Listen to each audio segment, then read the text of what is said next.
تنتشر المهرجانات والمسيرات في غالب المناطق الصومالية. هنا نسلق مقالنا الذي تعدنا فيه عن ذكر يوم الاستقلال الصومال 2002، بالإضافة إلى لحظة عن عيد الاستقلال. يوم الاستقلال نتمنى أن يعم السلام والأمان على أرض الجمهورية الصومالية، وأن تكون حقا الغاية المطلوبة.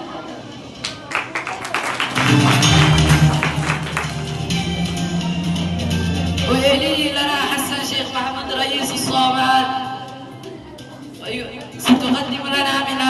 سيقدم لنا من هذا التفاصيل الطالب عبد الله محمد عبد الله.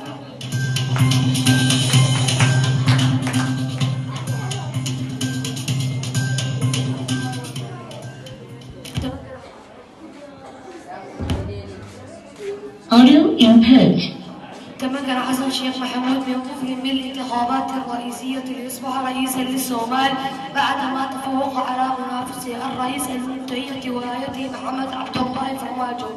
وأصبح الشيخ محمود 67 عاما رئيسا للصومال للمرة الثانية حيث قد تولى رئيس سبتمبر أو لوليو